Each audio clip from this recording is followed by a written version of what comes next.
वापस से हम लोग मिल रहे हैं। आप लोगों ने मेरे पुराने वीडियोस तो देखे ही होंगे। सो स्वागत है आपका हमारे चैनल पर, that is winners institute channel पर। बहुत टाइम से मैं लाइव नहीं आई, हमने कुछ वीडियोस नहीं डाले थे क्योंकि लास्ट मैंने आप लोगों को टेंस पढ़ाया था। बहुत सारे बच्चों का था कि मैम टेंस का सेकंड पार्ट कब आएगा, कब पढ़ाओगे, जेल प्रहरी के लिए काफ़ी इम्पॉर्टेंट है, ठीक है। तो थोड़ा सा टाइम लग जाता है क्योंकि हमारी क्लासेस आपको पता ही है जेल प्रहरी की प्रॉपर लग ही रही है हमारे विनर्स चैनल पर। बट इसके साथ हम लोग यहाँ पर भी कुछ क्लासेस देखेंगे। ऑफकोर्स मैं टेंस आपको पूरा पढ़ाऊंगी क्योंकि एज आई सेड कि टेंस से मैक्स टू मैक्स 3 क्वेश्चंस पूछे गए हैं, ठीक है। मैक्स टू मैक्स मतलब जब हम 2018 की बात करते हैं तो मैक्सिमम 3 क्वेश्चंस एक सेट में पूछे गए हैं टेंस से। तो from exam point of view tense काफ़ी इंपॉर्टेंट है फॉर द जेल प्रहरी। सिर्फ जेल प्रहरी की बात नहीं करें तो अगर आप आगे एसआई का एग्जाम भी देते हो, व्यापम के अदर एग्जाम्स भी देते हो तो वहाँ पर भी काफ़ी इंपॉर्टेंट रहेगा, ठीक है।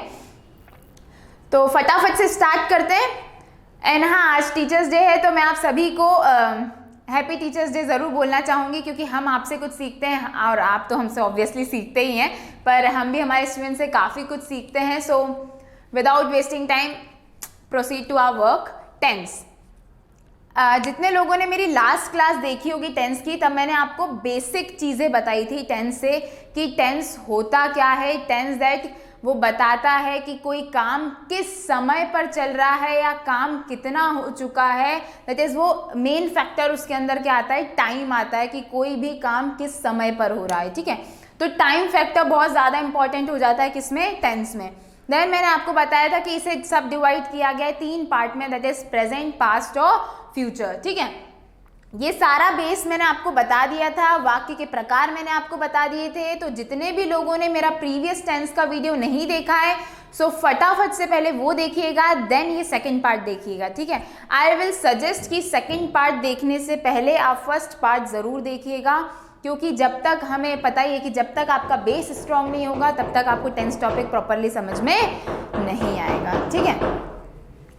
अब बात करते हैं टेंस की। तो टेंस का बेसिक मैंने आपको बताया था कि टेंस में जो है हमें सब डिवाइड किया गया है 3 पार्ट में, दैट इज प्रेजेंट, पास्ट और फ्यूचर में, ठीक है। बट हम प्रेजेंट की बातें भी बहुत प्रकार से बोलते हैं, हम पास्ट की बातें भी बहुत प्रकार से बोलते हैं। पास्ट मतलब जो अभी सुबह बीता, जो कल बीता, जो 5 साल पहले बीता, जो 25 साल पहले बीता, ये सभी पास्ट की बातें। पर पास्ट की बातों में भी क्या आ जाता है, टाइम का अंतर आ जाता है, काम का अंतर आ जाता है, ठीक है। तो इसीलिए उसे सब डिवाइड किया गया है किसमें, इंडेफिनिट, कंटिन्यूअस, परफेक्ट और परफेक्ट कंटिन्यूअस में, ठीक है। ये सारी चीजें हम लोग ऑलरेडी पढ़ चुके हैं कि भाई इंडेफिनिट क्या होता है, कंटिन्यूअस क्या होता है, परफेक्ट क्या होता है और परफेक्ट कंटिन्यूअस क्या होता है।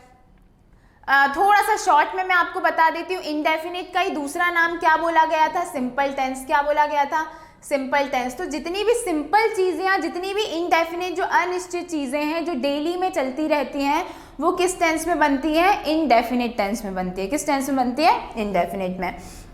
कंटिन्यूअस मतलब जो काम कैसा चल रहा है, अभी लगातार चल रहा है, जो काम अभी चल रहा है वो किस टेंस में बनता है, कंटिन्यूअस टेंस में। मैंने पिछली क्लास में भी कहा था, जैसे मैं अभी आपको पढ़ा रही हूँ और आप मेरा वीडियो देख रहे हो, आप मेरे से पढ़ रहे हो, तो ये काम अभी का है और जो काम अभी का होता है वो किस टेंस में बनता है, कंटिन्यूअस टेंस में। क्लियर है यहाँ तक?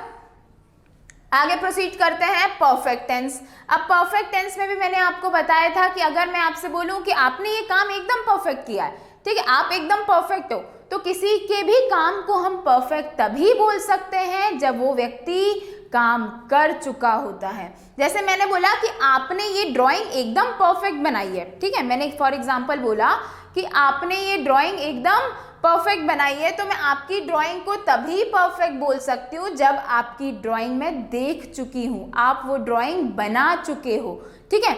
मतलब आपका जो काम है वो क्या हो चुका है, कंप्लीट हो चुका है। तो जो भी काम हमारा कंप्लीट हो चुका होता है वो किस टेंस में बनता है, परफेक्ट टेंस में। होप सो यहाँ तक क्लियर हो। परफेक्ट कंटिन्यूअस दोनों को मिला दिया, परफेक्ट को भी और कंटिन्यूअस को भी। मतलब कंटिन्यूअस जो काम चल रहा है और परफेक्ट जो काम हो चुका है। तो कई बार हमारे ऐसे काम भी, ऐसे सिचुएशन भी आती है जहाँ पे कुछ काम हो चुका होता है, कुछ काम चल रहा होता है। फॉर एग्जाम्पल जैसे मैंने बोला कि मैं सुबह से आपको पढ़ा रही हूँ, तो सुबह से लेके अभी 12:30 तक का काम 12:15 तक का काम हो गया और 12:30 बजे भी वो हमारा काम क्या हो रहा है, प्रोसेसिंग में है, चल रहा है। ठीक है, तो वो क्या होता है, परफेक्ट कंटिन्यूअस टेंस। क्लियर है यहाँ तक? अब अगर बात करते हैं पास्ट की, तो पास्ट में भी सेम आ जाता है, past indefinite tense, past continuous tense, past perfect tense, past perfect continuous tense. Same future की भी बात करें तो इंडेफिनिट, कंटिन्यूअस, परफेक्ट और परफेक्ट कंटिन्यूअस टेंस। तो अगर मैं टोटल आपको ओवरऑल बोलूँ तो आपको कितने स्ट्रक्चर याद करने हैं?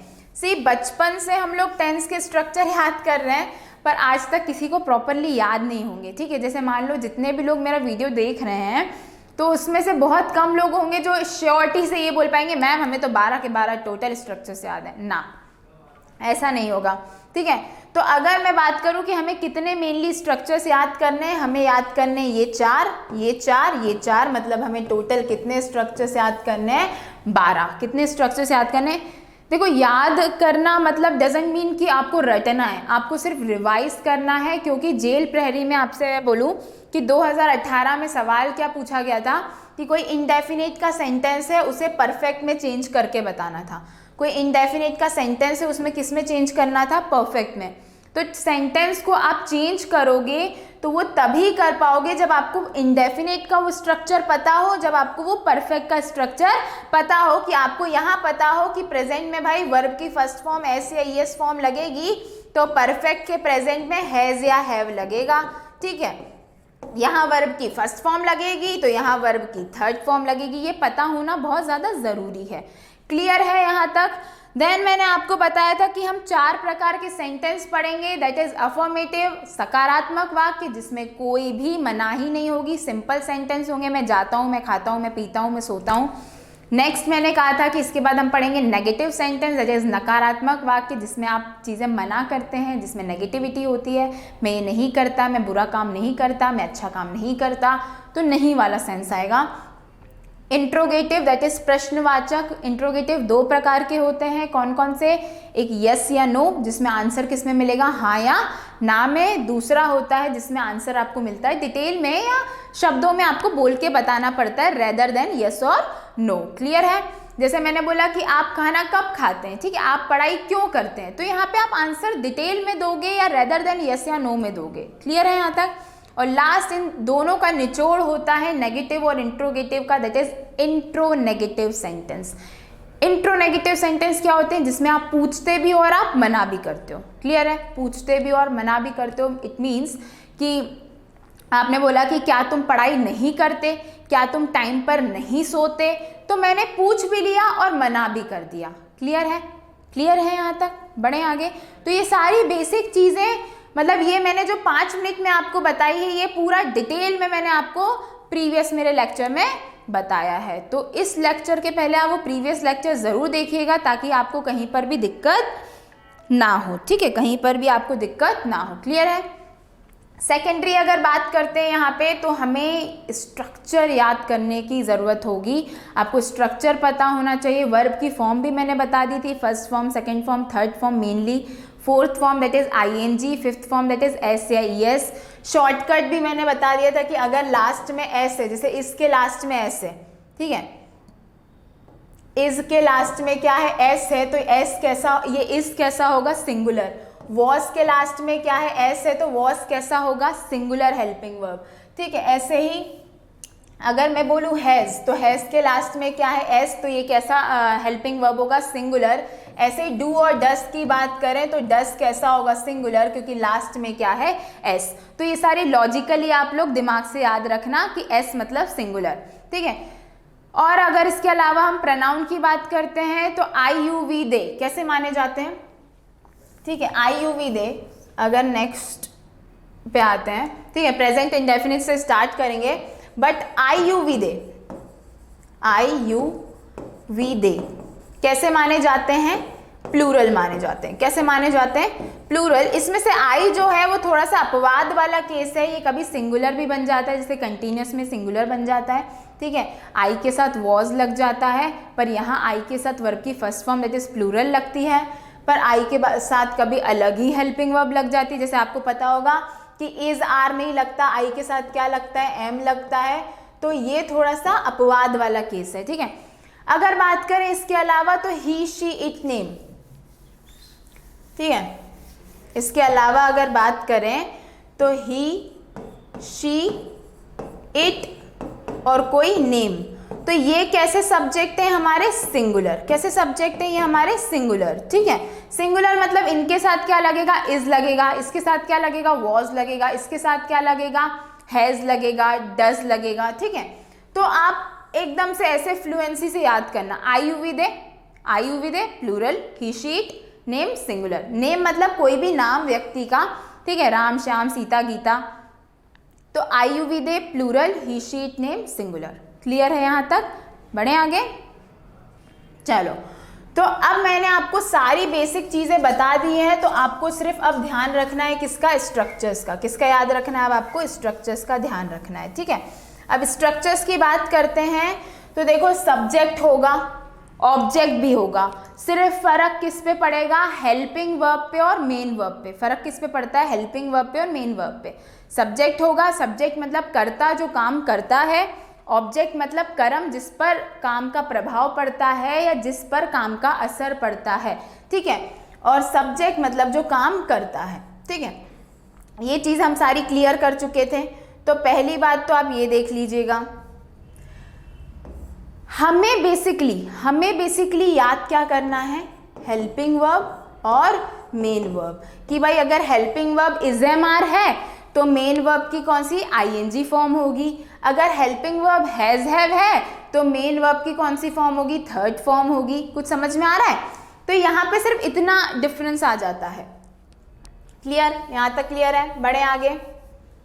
तो बात करते हैं अगर हम प्रेजेंट इंडेफिनिट टेंस की, ठीक है।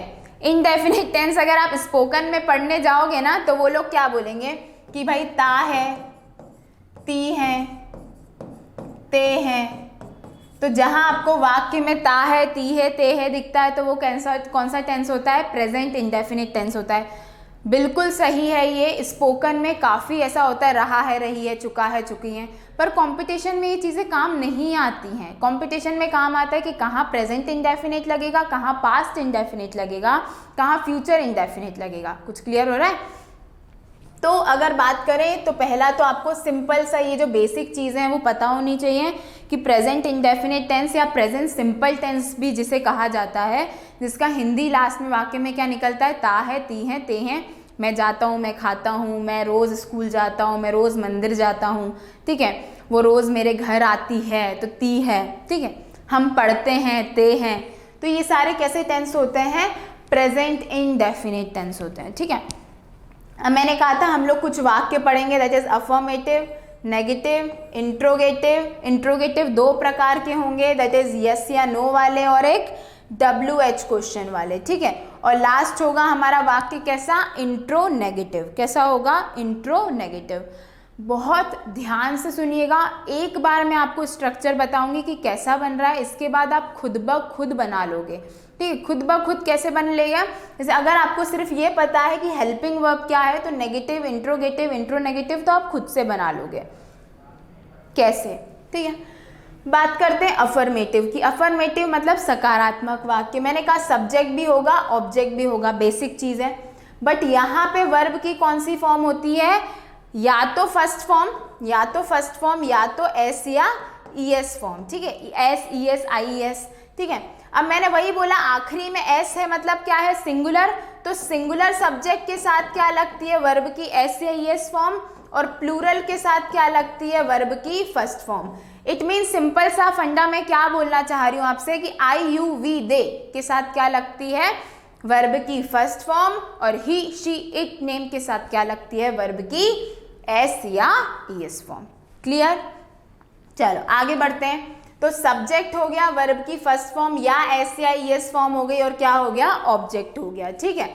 अब इसके बाद नेगेटिव सेंटेंस बनाएंगे, तो देखो नेगेटिव जब भी बनाएंगे, नकारात्मक जब भी बनाएंगे, तो एक प्यारा सा शब्द हमें क्या दिखने को मिलेगा, नॉट। क्या मिलेगा, नॉट, ठीक है।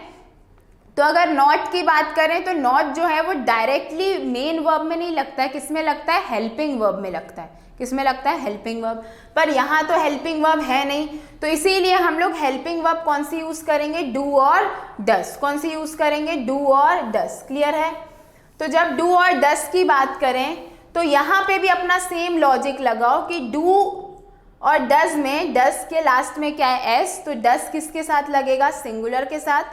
डस किसके साथ लगेगा, सिंगुलर के साथ, और प्लूरल के साथ क्या लगेगा, डू। मतलब आई, यू, वी, दे के साथ क्या लगेगा, डू, और ही, शी, इट, नेम के साथ क्या लगेगा, डस। Clear, yes. बढ़े आगे। तो आपको क्या करना है, डू और डस के साथ केवल क्या लगाना है, नॉट। अब याद रखिएगा, अब वर्ब की एस और ईएस फॉर्म नहीं आएगी, केवल कैसी फॉर्म आएगी, फर्स्ट फॉर्म आएगी। क्यों आएगी फर्स्ट फॉर्म, क्योंकि आप ऑलरेडी वर्ब में क्या लगा चुके हो, अपना एस या ईएस लगा चुके हो, तो अब वर्ब की कौन सी फॉर्म आएगी, फर्स्ट फॉर्म, और लास्ट में हमारा क्या, ऑब्जेक्ट। देखो सब्जेक्ट और ऑब्जेक्ट तो भूल जाओ, सिर्फ याद किसको रखो, हेल्पिंग वर्ब और मेन वर्ब। अब जब भी इंट्रोगेटिव बनाएंगे तो इंट्रोगेटिव का फंडा एकदम क्लियर है, कैसे बनाते हैं, हेल्पिंग वर्ब को उठाकर रख दो कहाँ, आगे। कहाँ रख दो, आगे। हेल्पिंग वर्ब हमारी क्या है, डू और डस, तो डू और डस को उठाकर कहाँ रख दो, आगे, प्लस सब्जेक्ट प्लस वर्ब की फर्स्ट फॉर्म प्लस ऑब्जेक्ट। कुछ क्लियर हुआ। तो ये कैसा सेंटेंस बन जाएगा, यस या नो वाला। कैसा सेंटेंस बन जाएगा, यस या नो वाला, डू या डस प्लस सब्जेक्ट प्लस वर्ब की फर्स्ट फॉर्म प्लस ऑब्जेक्ट। ठीक है।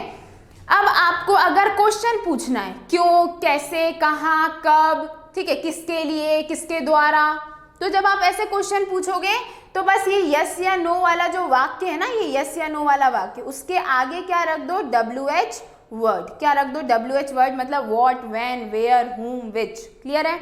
और उसके बाद सेम क्या आ जाएगा, डू या does plus subject plus verb की first form plus object. Clear है। तो ये बन गया हमारा कैसा क्वेश्चन, WH क्वेश्चन। और लास्ट में अगर देखा जाए इंट्रो नेगेटिव है, ठीक है। ये इंट्रो नेगेटिव मतलब जिसमें आप पूछ भी रहे हो और मना भी कर रहे हो, तो कुछ नहीं करना। जो इंट्रोगेटिव है वही का वही छापो, और एक नॉट लगाना है, तो नॉट कहाँ लगाओगे, सब्जेक्ट के बाद में लगाओगे। नॉट कहाँ लगाओगे, सब्जेक्ट के बाद में लगाओगे। ये होता है एक तरीका इंट्रो नेगेटिव का। दूसरा तरीका क्या होता है कि अगर आपको नॉट सब्जेक्ट के बाद नहीं लगाना, डायरेक्ट हेल्पिंग वर्ब में लगाना है, तो आप क्या बोलोगे, डोंट और डजंट। याद रखना, डू नॉट का शॉर्ट क्या होता है, डोंट। डू नॉट का शॉर्ट क्या होता है, डोंट। डज नॉट का शॉर्ट क्या होता है, डजंट। क्या होता है, डजंट। तो आप आइदर डोंट यूज करोगे या डजंट यूज करोगे। क्लियर है। तो आप अगर सब्जेक्ट के बाद में नॉट नहीं रखना चाहते तो आप आगे क्या यूज कर दो, डोंट और डजंट, फिर क्या आ जाएगा, सब्जेक्ट, फिर क्या आ जाएगी, वर्ब की फर्स्ट फॉर्म, फिर क्या आ जाएगा हमारा ऑब्जेक्ट। क्लियर है यहाँ तक। तो ये हमारे दो प्रकार के इंट्रो नेगेटिव होते हैं। आइदर आप फर्स्ट भी यूज कर सकते हो, सेकंड भी यूज कर सकते हो। ठीक है। अब ऐसा क्यों होता है, आप पूछोगे मैम दो प्रकार क्यों बनाए गए हैं इंट्रो नेगेटिव के, कि भाई क्या अंतर है दोनों में। तो आपको पता है कि कोई भी जो भाषा होती है ना, कोई भी जो भाषा होती है वो आइदर या तो बोली जाती है, ठीक है, या तो लिखी जाती है। कोई भी जो भाषा होती है वो आइदर बोली जाती है या लिखी जाती है।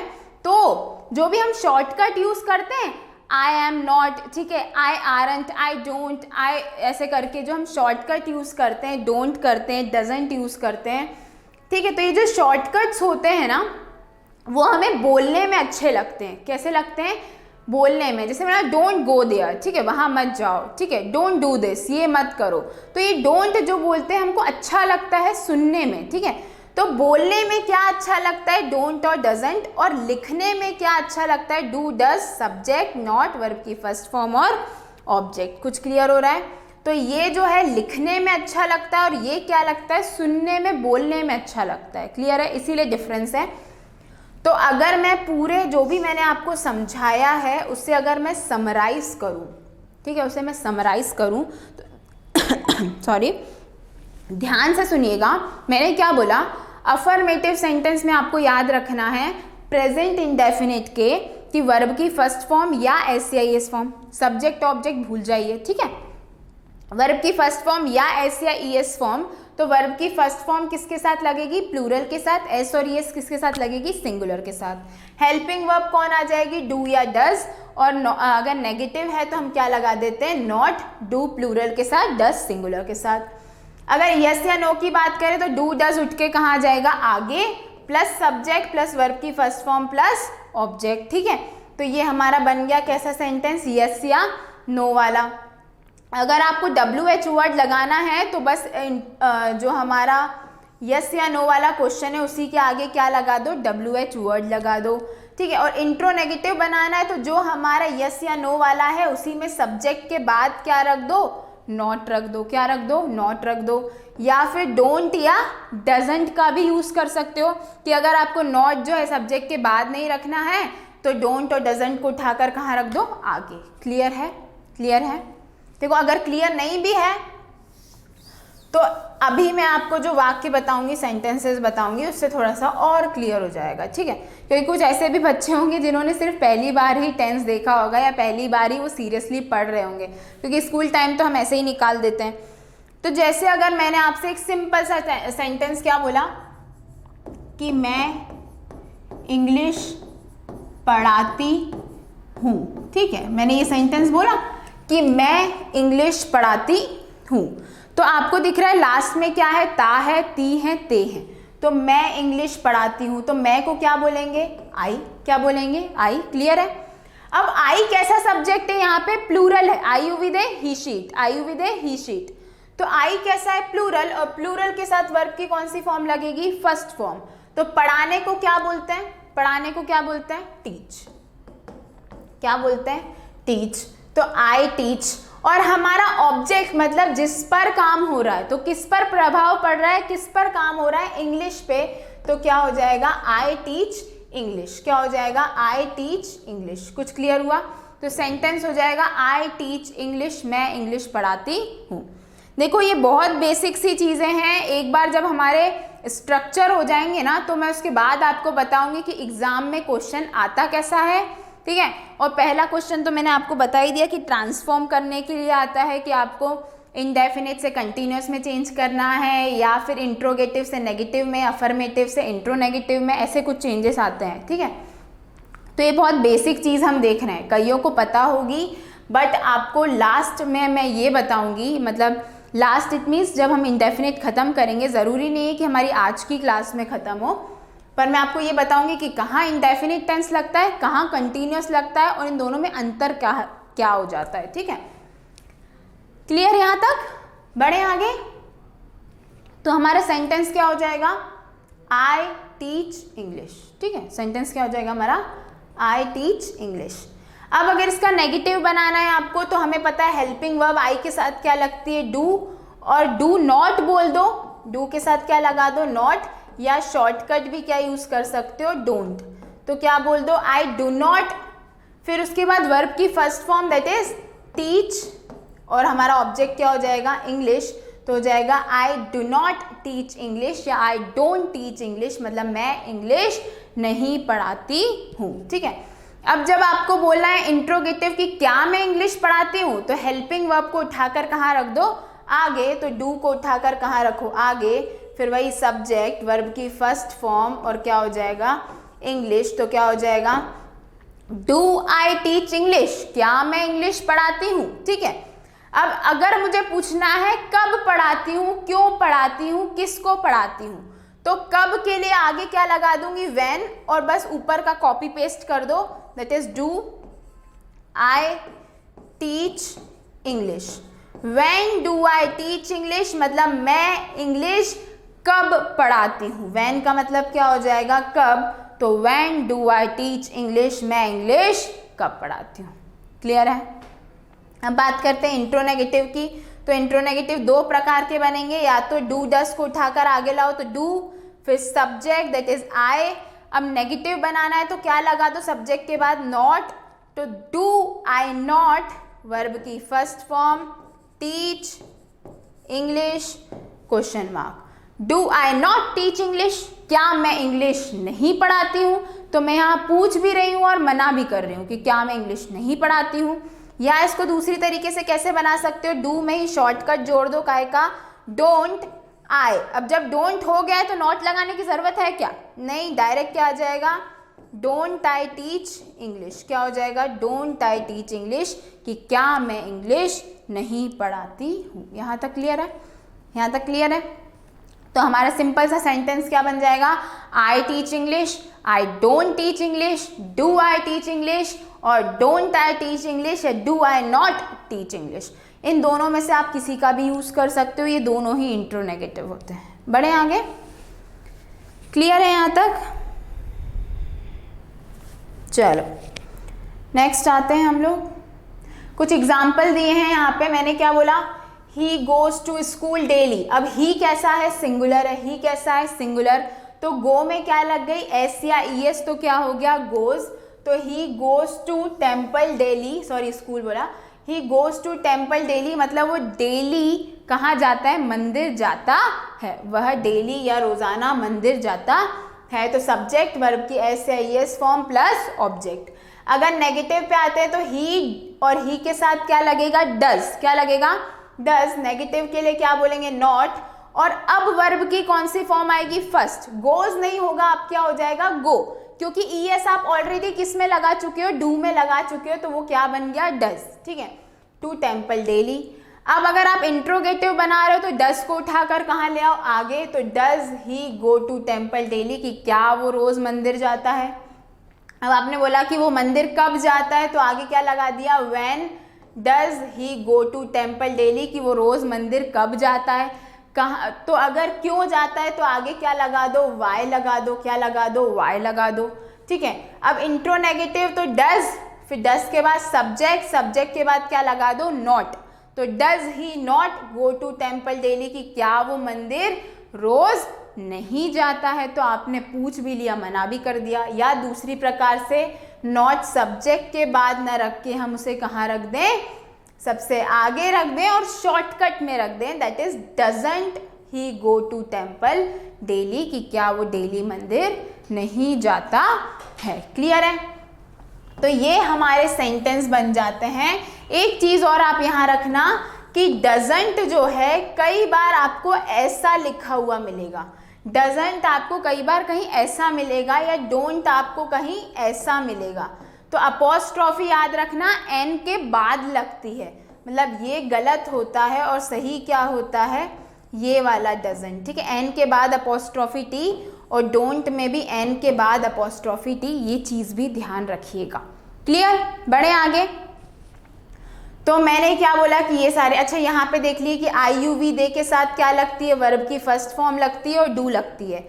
आई यू वी दे के साथ क्या लगती है, वर्ब की फर्स्ट फॉर्म लगती है और डू लगता है। क्लियर है।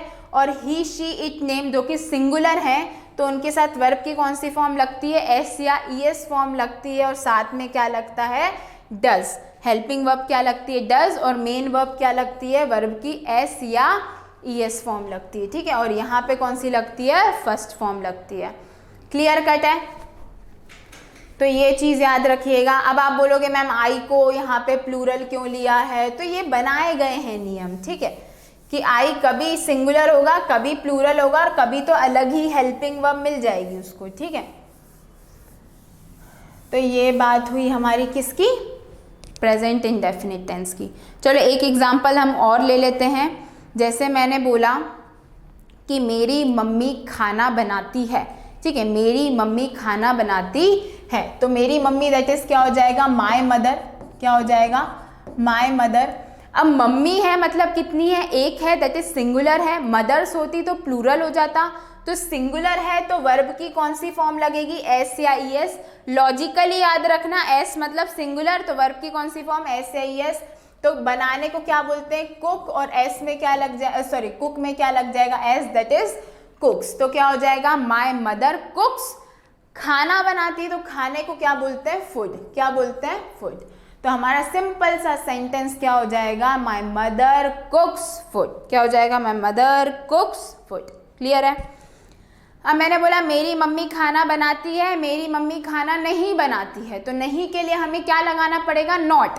और नॉट हम किस में लगाएंगे, हेल्पिंग वर्ब में। तो क्या हो जाएगा माय मदर। अब मदर सिंगुलर है तो डू लगेगा या डज लगेगा, जल्दी बताइए, डू लगेगा या डज लगेगा। सिंगुलर है तो क्या लगेगा, डज, और क्या बोलोगे, नॉट, और डज नॉट कोई शॉर्ट में क्या बोल सकते हो, डजंट। फिर वर्ब की कौन सी form, first form, that is cook. यहाँ कुक्स था पर यहाँ क्या आएगा, कुक, और क्या हो जाएगा, फूड। तो my mother doesn't cook food, मेरी मम्मी खाना नहीं बनाती है। ठीक है, वैसे मेरी मम्मी खाना बनाती है और काफ़ी स्वादिष्ट बनाती है। ठीक है, तो क्या हो जाएगा कि my mother doesn't cook food. Clear हो रहा है ना आप लोगों को। चलो अब इसके बाद जब हम इंट्रोगेटिव बनाएंगे तो उठा के रख दो आगे किसको, हेल्पिंग वर्ब को। तो डज को उठा के कहाँ रख दिया, आगे। ठीक है, डज को उठाकर कहाँ रख दिया, आगे। फिर पूरा सेंटेंस वैसा का वैसा लिख दो, does my mother cook food. तो इसका मतलब क्या हो जाएगा कि क्या मेरी मम्मी खाना बनाती है, does my mother cook food, क्या मेरी मम्मी खाना बनाती है। ठीक है, और मैंने बोला कि किसके लिए बनाती है, तो किसके लिए को क्या बोलते हैं, फॉर हुम। क्या बोलते हैं, फॉर हुम। तो आगे क्वेश्चन वर्ड क्या रख दिया, फॉर हुम। फिर वही ऊपर का ही सेंटेंस कॉपी पेस्ट कर दो, does my mother cook food, for हुम does my mother cook food, मतलब मेरी मम्मी खाना किसके लिए बनाती है। तो फॉर हुम does my mother cook food. Clear है। अब इंट्रो नेगेटिव बनाना है तो कैसे बनाएंगे, पहला वाला कि यहीं पे सब्जेक्ट के बाद क्या रख दो, नॉट। तो क्या बन जाएगा कि does my mother not cook food, कि क्या मेरी मम्मी खाना नहीं बनाती, तो does my mother not cook food. अब आपको अगर सब्जेक्ट के बाद नॉट नहीं रखना तो आगे रख दो। तो आगे कैसा शॉर्टकट रखना पड़ेगा, क्या रखना पड़ेगा, shortcut, that is doesn't my mother cook food, doesn't my mother cook food. कुछ क्लियर हो रहा है, कुछ क्लियर हो रहा है। तो क्या हो जाएगा, doesn't my mother cook food, doesn't my mother cook food.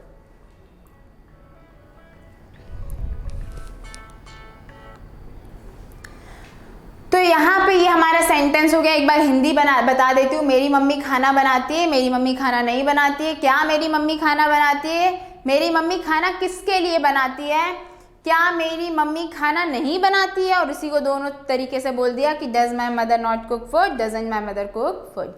तो ये पता है जब आप स्पोकन की बात करते हो ना, जब आप स्पोकन की बात करते हो तो स्पोकन में ये चीज़ें ना ऐसे रटवाई जाती हैं कि बोलो, ठीक है, बोलो I go to school, I don't go to school, do I go to school, don't I go to school. ये फ्लुएंसी स्पोकन में सिखाई जाती है। हमें ये ज़रूरत यहाँ पर नहीं है, पर अगर आपको अपनी इंग्लिश इम्प्रूव भी करनी है ना तो ये 12 स्ट्रक्चर रटे होने चाहिए ताकि आप किसी से भी फ्लुएंसी से बात कर सको। ठीक है, तो यहाँ पे हमें जेल प्रहरी के लिए या व्यापम के लिए क्या काम आता है कि जैसे ही आपने ये वाक्य देखा, जैसे ही आपने ये वाक्य देखा तो आप पहचान जाओ कि ये वाक्य किसका बना हुआ है, प्रेजेंट इंडेफिनिट टेंस का बना है, और कैसा है, ये इंट्रोगेटिव है। कैसा है ये आपको पहचानना है।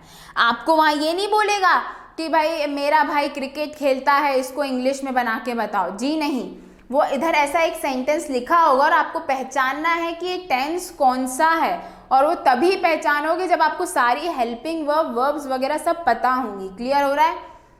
तो स्पोकन में हम बोलते हैं, जैसे मैंने बोला कि मैं क्रिकेट खेलता हूँ तो I play cricket, I don't play cricket, do I play cricket, why do I play cricket, don't I play cricket. तो ये सब स्पोकन का पार्ट हो जाता है। ठीक है, तो और जितनों ने नहीं किया तो फटाफट से रजिस्टर करिएगा ताकि आप लोग ना ये सोचो कि ये वाला तो हमारा लास्ट एग्जाम ही है। जेल प्रहरी तो इस बार हमें निकालना ही है, व्यापम की कोई भी एग्जाम जो है वो निकालनी है, क्योंकि जिस हिसाब से आप देख रहे हो कि स्ट्राइक वगैरह आंदोलन सब चल रहे हैं, मतलब चीज़ें बहुत गड़बड़ हो चुकी हैं। ठीक है, तो हमें एनी हाउ हमें क्या चाहिए, सिलेक्शन चाहिए। क्या चाहिए, सिलेक्शन चाहिए। तो इस चीज़ का आप बेसिकली ध्यान रखिएगा कि हमें पता हो कि हमारा सिलेबस क्या है, हमें पता हो कि टॉपिक तो पढ़ रहे हैं पर टॉपिक से क्वेश्चन कैसे आ रहे हैं, हमें ये पता है कि पैसेज आएगा, भाई पैसेज तो अलग अलग प्रकार के होते हैं। आप बैंक का पैसेज उठाओगे तो अलग है, एसएससी का उठाओगे अलग है, व्यापम का पैसेज उठाओगे थोड़ा अलग आएगा। तो आपको सिलेबस तो पता है, पर सिलेबस के अंदर ये पता होना चाहिए कि किस प्रकार के क्वेश्चन पूछे जाते हैं। ज़्यादा पढ़ना हमारा मोटिव नहीं है, लिमिटेड पढ़ना पर बहुत अच्छा पढ़ना हमारा मोटिव है। कुछ क्लियर हो रहा है? तो आज का सेशन हम यहीं ख़त्म करते हैं। क्यों? क्योंकि इसके बाद जो चीज़ आएगी वो पास्ट इंडेफिनिट टेंस में कवर अप करूँगी, past indefinite tense next video में।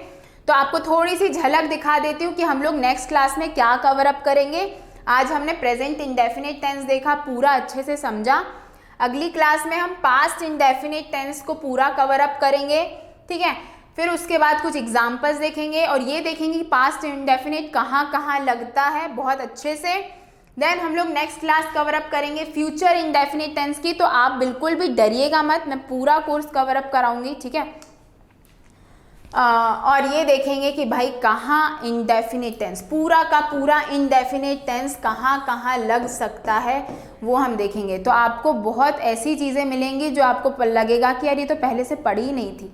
तो वो सारी चीज़ें मैं आपको यहाँ पे कवर अप कराऊंगी। सो इसके साथ ही हम मिलते हैं अपने नेक्स्ट वीडियो में। सो हमारे साथ बने रहिएगा। और अगर अभी तक आपने हमारे चैनल को सब्सक्राइब नहीं किया है तो फटाफट से जब आप ये वीडियो ख़त्म करो तो सब्सक्राइब करके ही जाइएगा। So thank you so much, मिलते हैं नेक्स्ट वीडियो में।